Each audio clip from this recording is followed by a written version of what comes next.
Gara-gara terobsesi dengan pola asuh anak yang tidak biasa, sepasang suami istri justru kehilangan bayi mereka. Bayi ini meregang nyawa dengan kondisi yang sangat mengenaskan. Tubuhnya sangat kurus, seperti nggak diberi makan sama sekali. Investigasi pihak yang berwenang mengungkap ketidakwajaran perlakuan kedua orang tua ini terhadap sang bayi. Bayi tersebut tidak boleh menyusu dan hanya diperbolehkan mengkonsumsi sinar matahari dan angin. Selain itu, sang bayi juga dimandikan dengan air yang sangat dingin. Dan itu semua gara-gara orang tua sang bayi ingin sang anak ini menjadi superhero.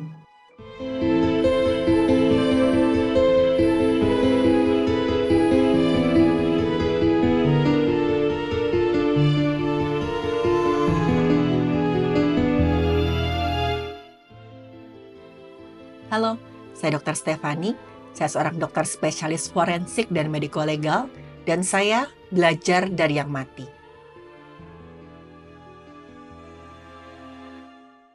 Seorang bayi menghembuskan nafas terakhir dalam pelukan kedua orang tuanya sebelum dibawa ke rumah sakit. Sudah pasti kedua orang tuanya ini sangat sedih dengan kejadian yang menimpa bayi mereka tersebut. Tapi beberapa saat kemudian kedua orang tua sang bayi justru ditahan oleh pihak yang berwenang.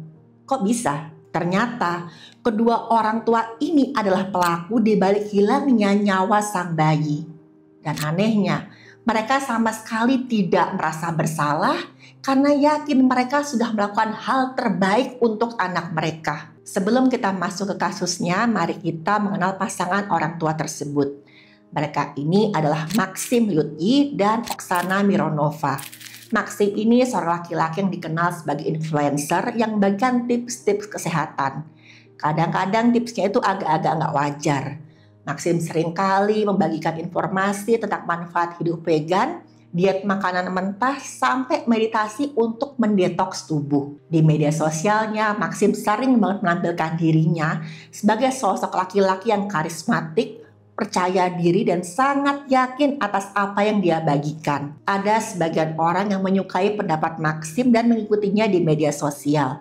Tapi nggak sedikit juga nih orang-orang yang menentang pendapatnya Maxim.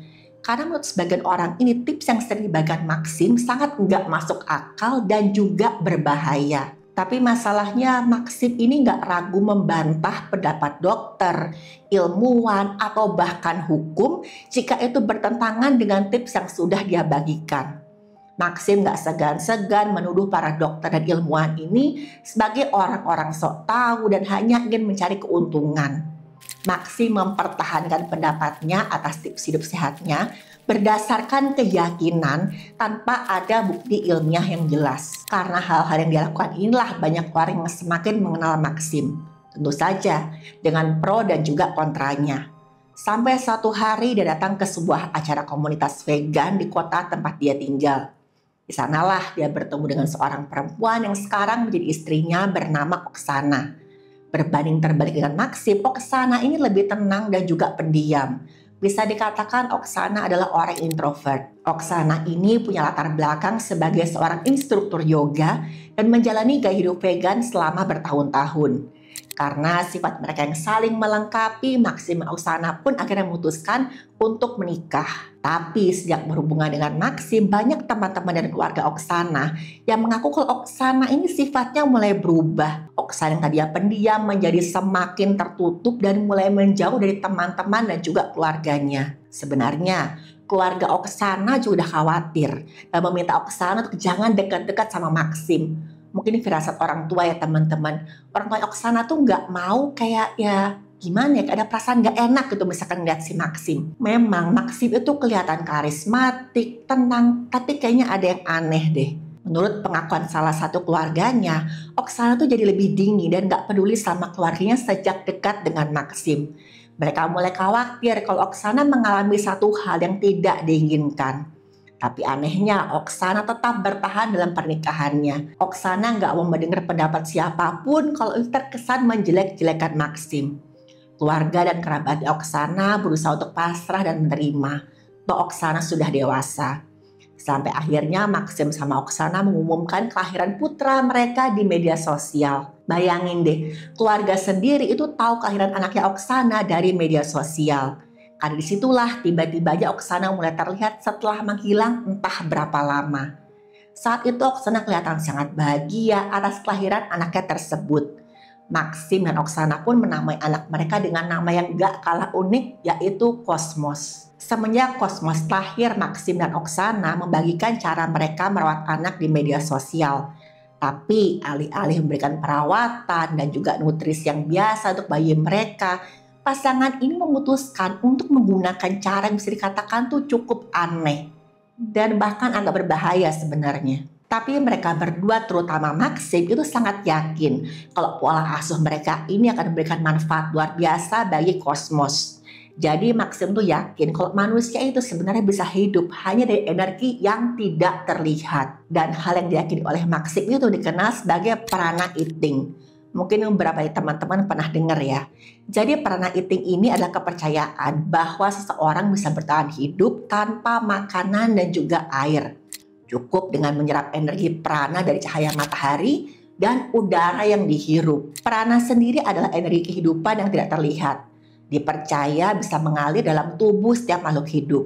Biasanya prana itu ada dalam pelajaran yoga atau meditasi. Maxim gak cuma menerapkan gaya hidup itu untuk dirinya sendiri, tapi juga menerapkannya pada anak yang baru lahir. Maxim menganggap bayi yang baru lahir itu seperti halaman kosong yang bisa diisi dengan hal-hal baru. Karena itu menurut Maxim, Cosmos adalah alat percobaan yang sempurna untuk membuktikan bahwa manusia sejak lahir bisa hidup dari matahari dan juga dari udara. Padahal sebagaimana kita tahu secara medis manusia tetap butuh makanan dan air untuk bertahan hidup. Karena makanan memberikan energi, protein, lemak, vitamin, dan mineral. Dan tanpa zat-zat ini sel-sel tubuh akan rusak. Sementara air dibutuhkan untuk sirkulasi cairan tubuh, fungsi organ, menjaga suhu tubuh, dan mengeluarkan racun. Tanpa makanan sebenarnya seorang itu hanya bisa bertahan sekitar 2-3 minggu, tergantung dari kondisi tubuhnya. Tanpa air rata-rata orang akan bertahan 3-5 hari.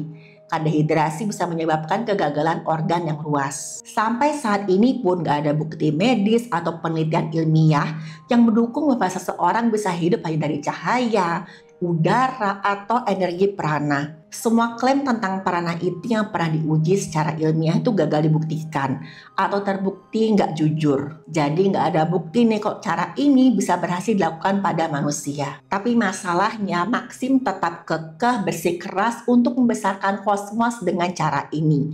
Maxim percaya paparan sinar matahari aja udah cukup untuk memenuhi kebutuhan sang bayi. Walaupun saat itu dia juga menggabungkan vegan dan prana eating. Jadi Cosmos ini masih mendapatkan makanan tapi tetap dengan pengawasan ketat dari Maxim. Cosmos hanya diperbolehkan makan buah-buahan seperti blueberry yang dipercaya Maxim bisa meningkatkan energi sang anak. Padahal Cosmos ini usianya di bawah 6 bulan, bahkan baru 1 bulan. Dan tentu aja belum bisa diberi makanan. Makanan yang bisa diberikan untuk bayi biasanya adalah MPASI atau makanan pendamping ASI. MPASI ini biasa diberikan pada bayi mulai usia 6 bulan. Makanan diberikan untuk melengkapi kebutuhan gizi yang sudah nggak cukup hanya dengan ASI. MPASI ini bisa berupa bubur atau makanan lunak yang disesuaikan dengan kebutuhan nutrisi sang bayi. Kenapa setelah 6 bulan? Karena pada usia 6 bulan tubuh bayi mulai membutuhkan energi tambahan, zat besi, protein, dan nutrisi lainnya yang sudah nggak bisa dipenuhi dengan ASI. Dan pada usia ini tentu aja sistem pencernaan bayi itu sudah lebih matang untuk menerima makanan padat pelan-pelan. Lalu, apa yang terjadi ketika bayi di bawah 6 bulan seperti Cosmos ini sudah diberi makanan? Usus bayi di bawah usia 6 bulan masih sangat sensitif dan belum mampu mencerna makanan padat dengan baik. Memberikan makanan padat terlalu cepat bisa menyebabkan sakit perut, sembelit, sampai diare.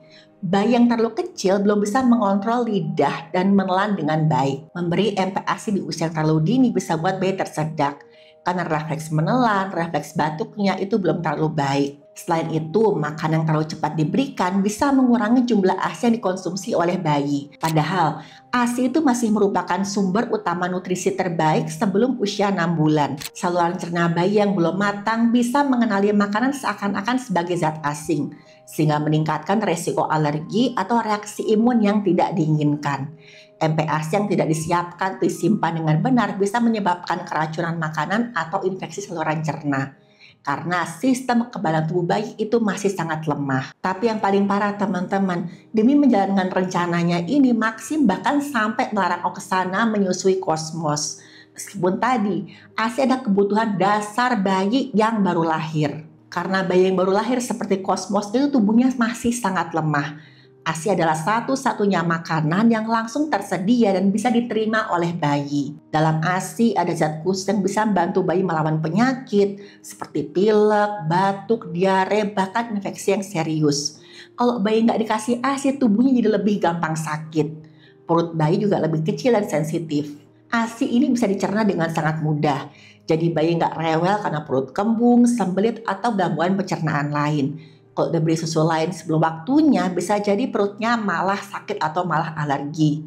Karena itu pemberian susu kepada bayi ini harus susu yang dengan formula khusus, nggak boleh sembarangan. Bayi yang nggak mendapatkan ASI juga punya kemungkinan lebih besar untuk masuk rumah sakit karena diare atau infeksi paru-paru.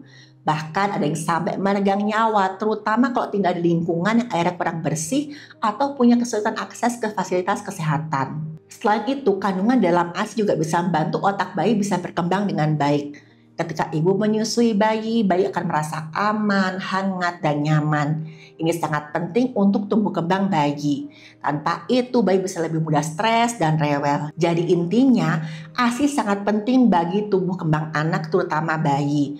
Dan semua ini sudah dibuktikan secara ilmiah. Tapi tetap aja Maxim gak peduli karena baginya semua bukti ilmiah itu hanya akal-akalan orang yang ingin mencari keuntungan. Dan gak cuma melarang untuk bayi mengkonsumsi ASI.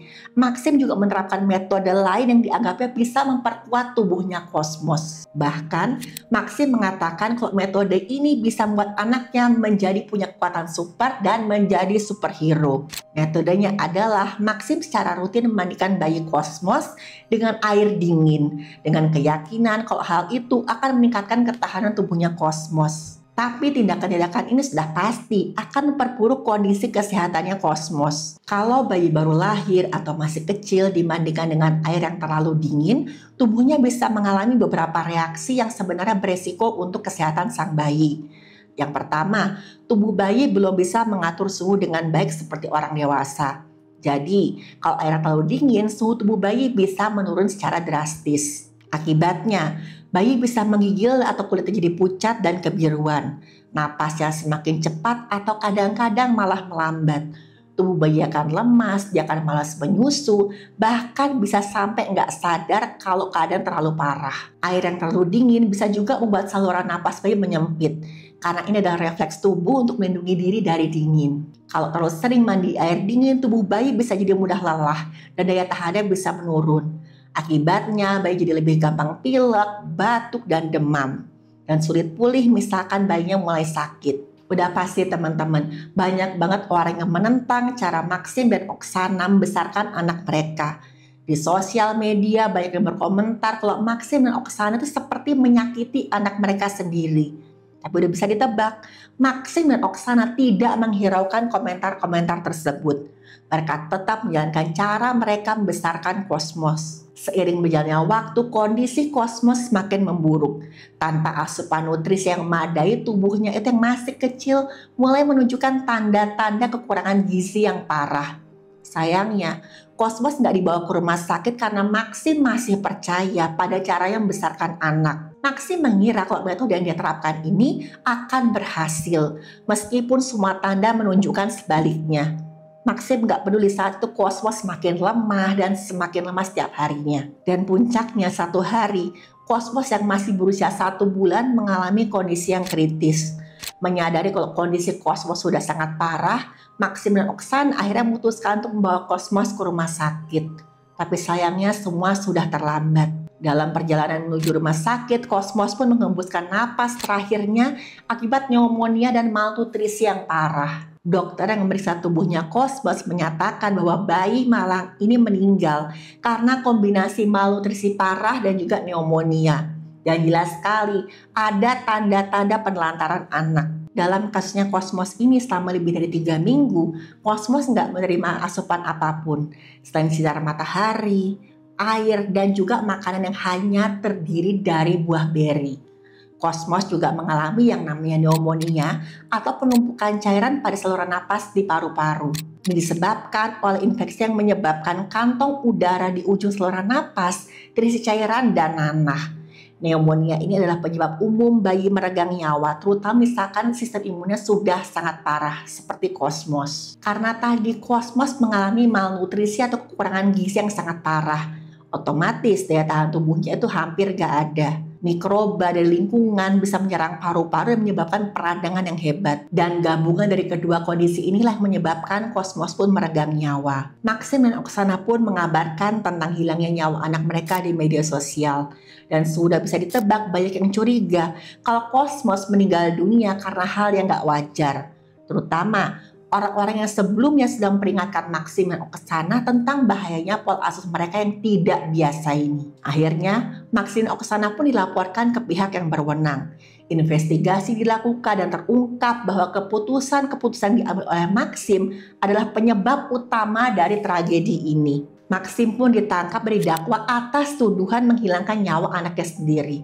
Tapi saat itu Maxim sama sekali nggak merasa bersalah. Tetap yakin dia sudah melakukan hal yang benar. Selama proses persidangan, anehnya Maxim tuh juga mencoba menyalahkan Oksana atas hilangnya nyawa putra mereka. Maxim menuduh kalau Cosmos itu meregang nyawa karena saat lahiran Oksana kurang mengkonsumsi zat besi. Padahal zat besi sangat dibutuhkan ibu hamil agar tidak mudah lelah. Selain itu, untuk menjaga aliran oksigen ke bayi, mencegah anemia, dan memastikan bayi tumbuh dengan sehat. Tapi bukti-bukti yang ada menunjukkan kalau Maximlah yang memegang kendali penuh dan memaksakan metode-metode berbahaya tersebut. Bahkan akhirnya diketahui teman-teman, kalau Oksana ini melahirkan sendiri di rumahnya tanpa bantuan siapapun. Maxim menolak bawa Oksana ke rumah sakit karena nggak percaya dengan perawatan medis. Dan Maxim yakin dia sudah melakukan hal yang benar karena keyakinannya tadi. Dia nggak peduli kalau apa yang dia lakukan justru mengancam keselamatan istri dan juga anaknya. Menurut beberapa kenalan mereka, Oksana tuh sebenarnya nggak sepenuhnya setuju dengan cara berbahaya yang dilakukan untuk membesarkan bayinya. Tapi saat itu Oksana merasa tidak berdaya. Dia berada dalam hubungan yang penuh tekanan atau istilah zaman sekarang itu toxic relationship. Oksana meskipun punya naluri keibuan untuk melindungi dan merawat anaknya, dia berada di bawah tekanan dari Maxim. Oksana begitu ketakutannya sama Maxim sampai nggak berani menentang keputusan sang suami. Beberapa laporan menyebutkan kalau Oksana ini pernah mencoba menyusui dan memberikan nutrisi bayi kepada Cosmos secara diam-diam. Tapi dia pernah ketahuan dan malah dimarahi oleh Maxim. Sejak saat itu Oksana nggak pernah lagi menyusui Cosmos. Maxim juga disebut sering mempengaruhi Oksana untuk tetap menjalankan cara mereka ini. Maxim meyakinkan Oksana kalau mereka tuh sedang menyelamatkan umat manusia dengan cara melakukan eksperimen terhadap anak mereka sendiri. Salah satu teman Oksana ketika diminta beri kesaksian di pengadilan mengatakan, Maxim sudah kehilangan pikiran warasnya. Dia benar-benar percaya bahwa mereka sedang menjalankan misi yang suci. Sebenarnya Oksana tuh nggak setuju dengan apa yang dilakukan Maxim, tapi dia nggak berani menolak. Oksana seperti terjebak dalam pernikahannya sendiri. Maxim pun akhirnya dihukum setimpal dengan perbuatan kejamnya. Sementara itu Oksana juga menghadapi konsekuensi hukum atas perannya dalam tragedi ini. Meskipun saat itu Oksana berada di bawah tekanan sang suami. Tapi tetap aja Oksana bertanggung jawab atas kelalaian yang menyebabkan Cosmos meninggal dunia. Oksana pun dijatuhi hukuman yang lebih ringan daripada Maxim. Kasus ini sempat heboh dan menjadi perbincangan hangat di media sosial. Banyak orang mengungkapkan kemarahan mereka dan juga kecewaan terhadap pola asuh anak yang diberikan Maxim dan juga Oksana. Salah satunya kelompok aktivis perlindungan anak yang bahkan sampai mengecam keras tindakan pasangan tersebut. Setelah hukuman ditetapkan, Maxim dipindahkan ke sel tahanan dengan keamanan yang sangat tinggi. Sementara Oksana dikabarkan sedang menjalani rehabilitasi psikologis. Oksana mulai terbuka kepada tim yang merawatnya tentang tekanan yang dialami selama berhubungan dengan Maxim. Akun-akun media sosial Maxim dan Oksana pun telah diblokir dan dilaporkan sebagai penyebar informasi kesehatan yang berbahaya. Sementara itu, Cosmos dimakamkan oleh pihak keluarga yang lain. Kasus ini terjadi di Rusia pada tahun 2023 sampai 2024. Teman-teman, kasus ini sangat menyayat hati. Cosmos adalah bayi yang gak pernah meminta untuk lahir di dunia. Tapi sejak hari pertama dia diperlakukan seperti kelinci percobaan oleh orang tuanya sendiri. Keyakinan dan gaya hidup tuh memang boleh aja jadi bagian dari identitas kita. Tapi ketika keyakinan itu melawan akal sehat dan membahayakan nyawa, kita harus berani berkata cukup. Anak-anak berhak untuk tumbuh dengan kasih sayang, perlindungan dan makanan yang sehat, bukan dengan pola makan yang gak masuk akal. Semoga aja kisah ini bisa menjadi pengingat bagi kita semua bahwa menjadi orang tua itu bukan hanya soal cinta dan kasih sayang, tapi juga tanggung jawab besar untuk belajar dan juga mendengarkan.